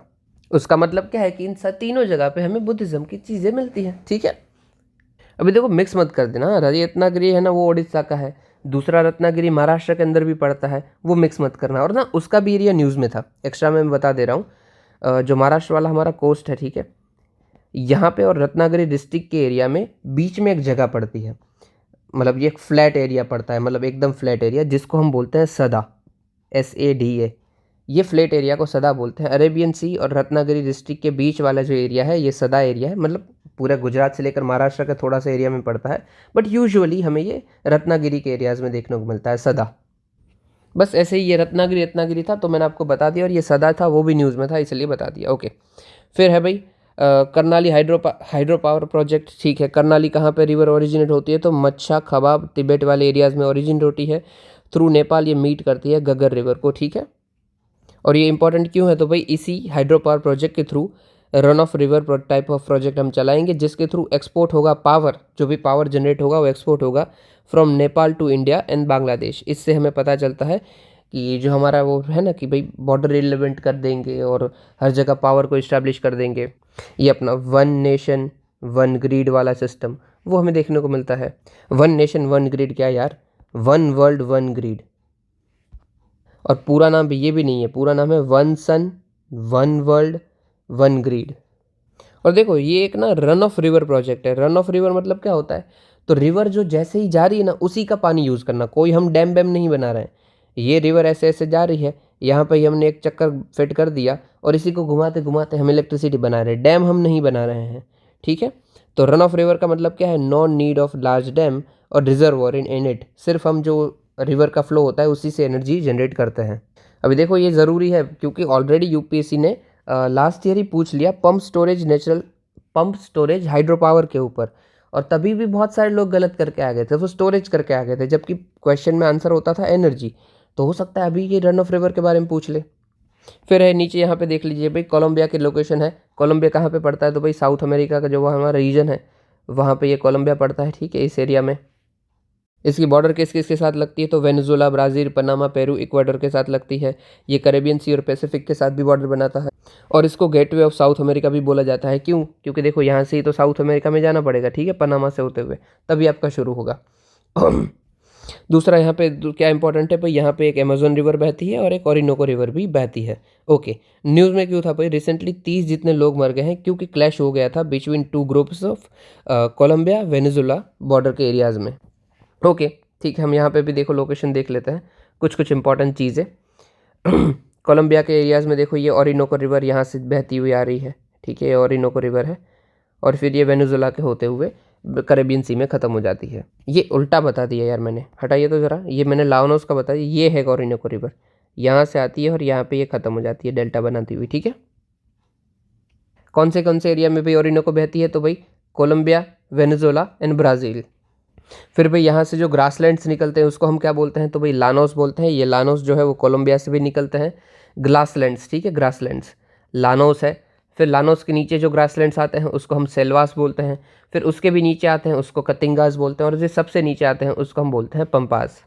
फिर और कोलंबिया के बारे में इंफॉर्मेशन देख लें तो एंडीज़ माउंटेन रेंज ये भी कोलंबिया से पास होती है, ठीक है, शायद नहीं कोलंबिया से शायद नहीं पास होती है यार, एक्स्ट्रा बता दिया, पर रहने दीजिए, ऐसे ही याद रख लीजिए कि भाई साउथ अमेरिका की बात करें तो एंडीज माउंटेन रेंज यहाँ पे पास होती है। उसी एंडीज माउंटेन रेंज के बीच में हमें देखने को मिलता है अटाकामा डिजर्ट लेफ्ट बाजू, और राइट बाजू हमें देखने को मिलेगा पैटागोनिया डिजर्ट।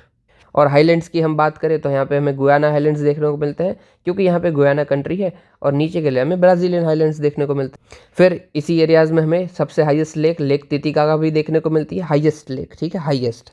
और साउथ अमेरिका की लार्जेस्ट लेक हमें लेक मराकाइबो भी वेनेजुएला में देखने को मिलती है। अब ये पूरा साउथ अमेरिका नहीं बता रहा हूँ वरना बहुत बड़ा हो जाएगा। और ये हल्का सा देख लीजिए अमेजोन बेसिन की कौन कौन सी कंट्रीज है, तो कोलंबिया भी इसका पार्ट है, ठीक है। 2-3 बार आप देखेंगे ऐसे ही याद रह जाएगा, हमने देखा हुआ है फिर भी। ओके चलिए, ये हो गया। हाँ, फिर डायरेक्ट ना यहाँ पे आ जाइए, पीछे वाला देख लेते हैं, नेशनल स्पोर्ट्स अवार्ड। ये हमने पहले भी देखा हुआ है, फिर से रिपीट हुआ है क्योंकि रिसेंटली प्रेसिडेंट ने ये स्पोर्ट्स अवार्ड दिए थे। सबसे पहले मेजर ध्यानचंद अवार्ड खेल रत्न किसको दिया जाता है, तो किसी भी स्पोर्ट्स पर्सन ने आउटस्टैंडिंग परफॉर्मेंस दिया है पिछले 4 सालों में तो दिया जाता है। फिर अर्जुन अवार्ड अगेन पिछले 4 सालों में किसी ने कंसिस्टेंट गुड परफॉर्मेंस दिया है। आउटस्टैंडिंग परफॉर्मेंस और गुड परफॉर्मेंस दोनों में फ़र्क है। मेजर ध्यानचंद सबसे बड़े हॉकी के खिलाड़ी थे, इसलिए जो सबसे अच्छा देता है उसको हम मेजर ध्यानचंद अवार्ड देते हैं। फिर अर्जुन अवार्ड जो उनसे थोड़ा सा कम पर पावरफुल है तो हम उसको अर्जुन अवार्ड देंगे। और ये हर 4 साल में क्यों बनाया गया है, क्या लगता है क्यों बनाया, ओलंपिक क्योंकि 4 साल में ही होता है, ठीक है, इसलिए 4 साल में है। फिर है द्रोणाचार्य अवार्ड। देखो द्रोणाचार्य कौन थे, गुरु थे ना, तो इसीलिए जो स्पोर्ट्स कोचेस हैं उनको ये अवार्ड दिया जाता है। फिर मेजर ध्यानचंद अवार्ड, तो भाई ये हाईएस्ट ऑनर के लिए दिया जाता है लाइफ टाइम, अगर आपने बहुत अच्छा काम किया है इसके लिए। देखो दोनों में हल्का सा फ़र्क है। हाँ, ये है खेल रत्न अवार्ड मेजर ध्यानचंद, और ये है सिर्फ मेजर ध्यानचंद अवार्ड। कि आपको खेल के लिए दिया जाए तो पिछले 4 साल में आपने काम किया है इसके लिए, और सिर्फ मेजर ध्यानचंद दिया जाए तो ये लाइफ टाइम जो काम किया है अचीवमेंट स्पोर्ट्स में उसके लिए। फिर है राष्ट्रीय खेल प्रोत्साहन पुरस्कार, प्रोत्साहन मतलब करेज, इनकरेज करना, तो ये किसी भी ऑर्गेनाइजेशन, कॉर्पोरेट्स, किसी को भी दिया जा सकता है जिसने स्पोर्ट्स की फील्ड में कुछ प्रमोशन का काम किया हो, इंकरेजमेंट का काम किया हो, डेवलपमेंट का काम किया हो। और फिर एस लास्ट है हमारा मौलाना अबुल कलाम आज़ाद ट्रॉफी, जो कि कोई इंस्टीट्यूशन या फिर कोई यूनिवर्सिटी को दी जाती है अगर उसने कोई अच्छा काम किया है पिछले 1 साल के अंदर। ठीक है, मेजर तो यही था, ये 2 डिफरेंस को समझना, वो आपने समझ लिया। फिर बाजू में आ जाइए भाई, कूका रिवॉल्ट। कूका रिवॉल्ट का वो था, it was the first major reaction in Punjab against the British policies. ये क्रूशियल फेज था जब नामधारी मूवमेंट ये फेज ऑफ नामधारी मूवमेंट था, जिसको फाउंड किया था सदगुरु राम सिंह ने 1857 में। ये जो नामधारी थे उनको ही हम कूका बुलाते थे। ठीक है, और ये हाई पिच गुरबानी जो होती है, मतलब एकदम ज़ोर से जब बोला जाता है, जो कूक होती है पंजाबी में, उससे आता है। अपने इनके बारे में भाई गाना भी आता है, सुन चरखे दी कूक। ठीक है, ये organise Kukas and provided military training to young, और अवेयरनेस बता रही थी भाई हमारा सब्जुगेशन हो रहा है, हमें प्रमोट करना चाहिए सिविल डिसऑबिडियंस को और वियर करना चाहिए। ये पहनते थे कायदे से हैंडस्पून वाइट अटायर, ताकि वो प्रोटेस्ट करने का दिखा पाए। आपको इसमें याद क्या क्या रखना है, क्या पूछा जा सकता है, सबसे पहले तो ये प्रमोट करना सिविल डिसऑबिडियंस, ये पूछा जा सकता है। ठीक है, फिर ये कूकाज नेम क्यों पड़ा, ये पूछा जा सकता है। तो दूसरा, इसको क्रूशियल फ्रेज ऑफ नामधारी बोला जाता है, मतलब नामधारी मूवमेंट का यह पार्ट है, वो भी बोला जाता है। और ऑफ कोर्स ये किसके अगेंस्ट था, तो ब्रिटिशर्स के अगेंस्ट था। चलिए आगे बढ़ते हैं। फिर यहाँ पे आ जाइए, वर्ल्ड एम्प्लॉयमेंट सोशल आउटलुक किसने बनाया है, तो आईलो ने बताया है। 2025 का रिपोर्ट है। क्या बोला है कि भाई अनएम्प्लॉयमेंट रिमेन रहेगा 5% के आसपास, और जो ग्लोबल इकोनॉमी है वो हल्की सी स्लो डाउन करेगी। जो आईलो है वो क्या है, तो it is only tripartite UN agency, जो कि सिंस 1990 से काम कर रही है। इसका हेडक्वार्टर कहाँ पे है, तो जिनेवा स्विट्जरलैंड में है। आईलो मतलब आपको पता ही है, इंटरनेशनल लेबर ऑर्गेनाइजेशन। फिर है कॉकब्रुक लैंग्वेज। देखो 2 वर्ड से बना हुआ है, कॉक और ब्रुक। कॉक का मतलब क्या होता है, वर्बल, और बोरोक का मतलब होता है पीपल। नाम से पता चलेगा ना कि भाई वर्बली जो पीपल बात कर रहे हैं, दैट मीन्स कॉक बोरोक। ये भाई मदर टंग है बहुत सारी कम्युनिटीज़ की, जैसे कि देबरमा या फिर तिरुपुरी, रियांग। रियांग हमने पढ़ा था, तभी हमने ये कॉक बोरोक पढ़ा था, मुझे याद है। फिर जमातिया, नोतालिया, कालिया, रुपिनी, मसरिंग, उशॉय। भाई त्रिपुरा के अंदर ये one of the state language भी रिकॉग्नाइज है। It is part of Sino Tibetan language family. Tripura भाई अभी अभी ना कंडक्ट कर रहा है सर्वे, लैंग्वेज मैपिंग कर रहा है कॉक बोरोक की, इसलिए न्यूज़ में था। ओके, फिर है नॉर्थ स्ट्रीम पाइपलाइन। तो भाई यूएनईपी की स्टडी ने बोला है कि अब तक हमने जितने भी मीथेन रिलीज़ किए हैं, ह्यूमन के द्वारा मीथेन रिलीज़ हुए हैं, उसमें ये नॉर्थ स्ट्रीम पाइपलाइन जो एक्सप्लोर होगी ना, उससे सबसे ज़्यादा मीथेन रिलीज हुआ है, लार्जेस्ट अमाउंट में। ओके, सबसे पहले तो नॉर्थ स्ट्रीम किसको कनेक्ट करती है, runs from Vyborg Russia to Lubmin in Germany. Okay, ये इन शॉर्ट था क्या, यहाँ पे आ जाइए, यहाँ पे बता देता हूँ। तो भाई ये रशिया से लेकर के जर्मनी तक एक पाइपलाइन थी, अभी मतलब टूट गई बीच में। जब ये रशिया यूक्रेन का वॉर शुरू हुआ था ना, उसके शुरुआती फेज़ में ही टूट गई थी, ऐसा बोला जाता है। ऐसा अलेज्ड किया जाता है कि ये यूएसए ने तोड़ी थी भाई, फिर किसने भी तोड़ी हो भगवान जाने। और ये किसका काम क्या था भाई, तो रशिया से डायरेक्टली गैस पहुंचाना जर्मनी तक, और फिर जर्मनी से पूरे यूरोप में ये पहुंचता था, दैट्स इट। ओके, और ये लीक हो गई, इसलिए हम बोल रहे हैं, यूएनईपी ने बोला कि लार्जेस्ट मीथेन लीक हुआ है। इसको हम अपने आंसर में यूज़ करेंगे। ठीक है, कि इंडिया क्या, वर्ल्ड क्या क्या कर रहा है। अभी देख लीजिए, बाल्टिक सी आया है, तो बाल्टिक सी की कंट्रीज़ कौन कौन सी है, तो भाई स्वीडन है यहाँ पे, फिर है फिनलैंड, फिर आता है हमारा रशिया, ये छोटे से एरिया में रशिया, और फिर यहाँ पे एस्टोनिया, लाटविया, लिथुआनिया, और ये जो है ये भी रशिया ही है, रशिया का कालिनिनग्राड रीजन है, यहाँ पे लिखा हुआ है। फिर यहाँ पे पोलैंड और जर्मनी। अरे यार, मैंने गलती से पोलैंड पे कनेक्ट कर दिया था ना, ये भाई जर्मनी तक जाती है। हाँ सॉरी, मैंने ध्यान नहीं दिया कि ये पोलैंड है। फिर पोलैंड, जर्मनी। ओके, और क्या डेनमार्क के साथ भी बाल्टिक सी बॉर्डर बनाता है, येस बनाता है, क्योंकि ये कंट्रीज जो है ये डेनमार्क है। अभी मैं ये क्यों बता रहा हूँ, क्यों काम का है, क्योंकि 24 में ही यूपीएससी ने नॉर्थ सी के ऊपर क्वेश्चन पूछ लिया है, फिर कास्पियन सी पे पूछा है, ब्लैक सी, मेडिटेरियन सी। बाल्टिक सी के ऊपर शायद अभी तक डायरेक्ट क्वेश्चन नहीं आया है, इनडायरेक्ट आ चुका है, डायरेक्टली नहीं आया है, तो हमारा फर्ज है कि हम कर लें। और देखो जो मैंने बताया था ना कि स्कैंडिनेवियन कंट्री, देखो यहाँ पे लिखा हुआ है स्कैंडिनेवियन पेनिनसुला, तो पता चल रहा है ना कि कौन सी कंट्रीज इसका पार्ट होंगी। और देखो कुछ कुछ देख लीजिए कि भाई गल्फ ऑफ बोथिना यहाँ पे पड़ता है, Gulf of Finland, Gulf of ग्लांड्स और गल्फ ऑफ रीगा, ये सब यहाँ पे पड़ता है। और देखो इसका क्वेश्चन बनता है ना, ऑप्शन में डेफिनेटली नॉर्वे होगा ही होगा, बट याद रखना नॉर्वे इसके साथ बॉर्डर नहीं बनाता है। फिर राइट बाजू तो देखे यहाँ पे ना, इन लोगों ऑप्शन में ये लोग मोल्डोवा देंगे ही देंगे, याद रखना मोल्डोवा जैसा भी कुछ भी नहीं है, और वो ये बॉर्डर नहीं बनाता है। कौन सा है, सिर्फ एस्टोनिया, लाटविया, लिथुआनिया। आपको कोड बनाना हो तो कैसे याद रख सकते हो आप कि पीजी सफ़र एल, पीजी तो पता है आपको, पेइंग गेस्ट जो लोग लेते हैं, सफ़र मतलब सफ़र, एल मतलब ले लो, ठीक है। PG suffer L, P for Poland, G for Germany, S for Sweden, Finland, Russia, Estonia, Latvia, Lithuania. Okay, ये बाल्टिक सी का सारी कंट्रीज हो जाएगी, पीजी सफ़र एल। ओके चलिए आगे देखते हैं। कॉकब्रॉक हो गया, नॉर्थ स्ट्रीम हो गया, फिर है न्यूरोमॉर्फिक डिवाइस। देखो न्यूरो मतलब जो हमारा ब्रेन चलता है ना वो, ठीक है। मॉर्फ मतलब क्या होता है, डुप्लीकेशन करना, डुप्लीकेट करना। तो न्यूरोमॉर्फिक मतलब जो ब्रेन की डुप्लीकेशन कर रहा है, कॉपी कर रहा है, इट इज़ न्यूरोमॉर्फिक। तो ये कौन जो भी डिवाइस होंगे वो क्या करेंगे, तो ह्यूमन बॉडी के जो सेंसेस होंगे उसकी कॉपी करेंगे। ओके, ये किस पे इंस्पायर हुए, तो ये हैबिचुएशन से इंस्पायर हुए। हैबिचुएशन क्या होती है, तो कोई भी चीज़ हमारे आसपास हो रही है, शुरुआत में तो हमें ये नोटिस होती है, फिर धीरे धीरे हम उससे यूज टू हो जाते हैं। जैसे कि हम कोई खाली रूम में जाते हैं तो हमें घड़ी की टिक टिक सुनाई देती है, बट 2-3 मिनट बाद हम उसको इग्नोर कर देते हैं, मतलब हमें पता ही, ध्यान ही नहीं होता है। वो होता है हैबिचुएशन, हमारा ब्रेन ऑटोमेटिक हैबिचुलाइज हो जाता है कि इसके ऊपर अभी ये ध्यान नहीं देना है हमें, और उधर ब्रेन को यूज़ नहीं करना है। इसी से इंस्पायर है ये न्यूरो मॉर्फिक डिवाइसेस, कि किधर ध्यान देना किधर नहीं देना वो सब डिसाइड करते हैं, और जो उसके टैग हैं, जो डिवाइसेस हैं, उसको स्मार्टर बनाते हैं। ठीक है, ये किसके लिए काम आता है, तो कोई वेरिएबल, कोई टैग, घड़ी बड़ी कोई बनी है टेक्नोलॉजिकल वाली, उसमें काम आएगा, कोई ह्यूमन मशीन है उसमें काम आएगा। इन शॉर्ट न्यूरोमॉर्फिक डिवाइसेस जो भी टेक्नोलॉजिकल डिवाइसेस होते हैं वो होते हैं, इसमें ये ब्रेन जैसे काम करता है उसको कॉपी करने की ट्राई करते हैं, और हैबिचुएशन को कॉपी करने की ट्राई करते हैं। ओके, फिर हमारी कौन सी है, ओके सारी खत्म हो गई, अब कोई नहीं है। Colombia, Ratnagiri, North Stream, pipeline, Kokborok, okay सब खत्म हो गया। और भाई आज के ऊपर से आपके क्वेश्चन कौन से है, तो ये आपके आज के क्वेश्चन है, देख लीजिएगा। ये जितने भी आपको दिए गए थे ये सारे मेंस के क्वेश्चन है जो आज से लिंक हो रहे थे, मैंने पीछे भी डाले ही हुए हैं सारे। और ये आपका एक मैंने प्रीलिम्स बेस्ड क्वेश्चन दिया है, ठीक है। ये भी अगेन PYQ है, डू रिमेंबर, और ये सारे के सारे भी PYQ है। तो आप लिखोगे कौन सा भाई, एक काम कीजिए, ये लिख देना, describe the distribution of rubber producing country and integrate environmental issues face by them. Okay चलिए, इतना सुनने के लिए आपका शुक्रिया। वीडियो पसंद आया हो तो बताना ज़रूर। जय हिंद।